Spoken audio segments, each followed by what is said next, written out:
With the top international news this morning, with President Donald Trump announcing his decision to withdraw from the Paris Climate Change Accord. Trump, in fact, has tapped into the America First message that he used when he was elected president last year and has said the Paris Accord would undermine U.S. economy and would cut American jobs, weaken American national sovereignty and put the country at a permanent disadvantage to other countries of the world. In fact, withdrawing from the Paris Agreement is one of Trump's major electoral promises. Trump's decision will have a long-term impact on the fight against climate change, particularly in countries like India and China. The decision by the United States to withdraw from the Paris Agreement on climate change is a major disappointment for global efforts to reduce greenhouse gas emissions and promote international security. The Paris Agreement was adopted by all the world's nations in 2015 because they recognize the immense harm that climate change is already causing and the enormous opportunity that climate action represents. It offers a meaningful yet flexible framework for action by all countries. The transformation envisaged in the Paris Agreement is already underway.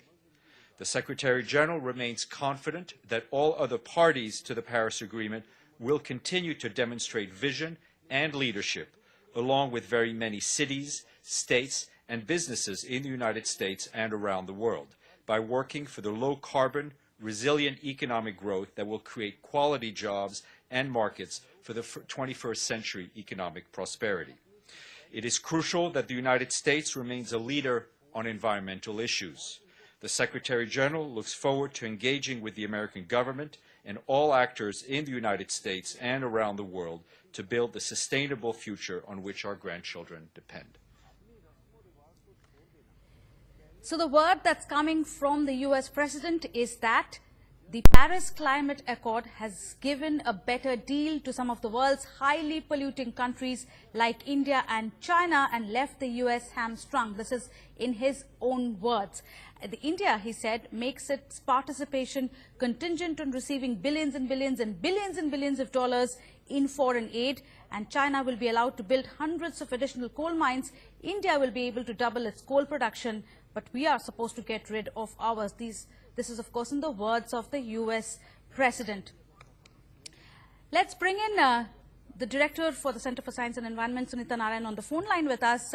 Good morning, Sunita Narayan. What do you think are the implications of the U.S. now pulling out of the Paris Climate Accord? It's a disaster because, please understand, climate change is real, and it was the U.S. emissions which are the cause of climate change today. They have their greenhouse gas emissions are today taking the world to a catastrophe, and now they are walking out of it. There was some restraint. Their target was very weak. The world had already compromised enormously to give the U.S. A target which was literally as good as business as usual. Mm-hmm. The burden of transition had already moved to countries like India and China, but now they're walking out of doing even that little. And not only are they walking out of saying that they will do that little, they're saying they will actually mine more, they will build more power stations. I think this is, it basically tells me that they don't understand the kind of threat that climate change poses of the entire world and the need for cooperation. Absolutely. What do you think is next? Isn't the U.S. said to be the second largest polluter in the world? The U.S. is the second largest polluter in the world today, and let's be very clear, it's also the largest polluter in the world when it comes to the historical emissions, because carbon dioxide emissions are not about what you emit today, it is what you have emitted over the past 100 years. And this is the problem that we have. The U.S. knows that it is the renegade, it is the one country which has made sure that there is no effective action on climate change. Now, your question was, what do we do next? I think the countries of the world cannot step back. They have to be able to do what they can to reduce emissions. It's not going to be enough to rein in temperatures and keep them below 2 degrees. Mm-hmm. But I would also argue that the countries in the world must not give in to the bullying of the U.S. to say, let's now weaken the agreement further, let's make it more unambitious, let's make it more inequitable, just to get the U.S. on board. That is not on. But do you think that Donald Trump's decision is now a formal death blow to the Paris Agreement? It is a formal, it's not a death blow to the Paris Agreement, because the Paris Agreement countries will continue and must continue to meet their commitments. But it is a formal death blow to the issue of combating climate change, of keeping it below safe levels.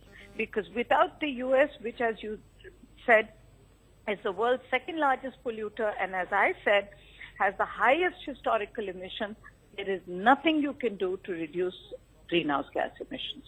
Sunita Narayan, I appreciate you joining us here on NewsX and sharing your thoughts on this big development that's taken place. Donald Trump, in fact, has been promising to take this step for a long time, and he's finally done that. And now, world over, there are leaders who are reacting, who are dismayed at that decision, beginning with the Google CEO who's tweeted, Sundar Pichai, in fact, has tweeted, and Elon Musk, the leader of Tesla, in fact, has pulled out of a U.S. panel.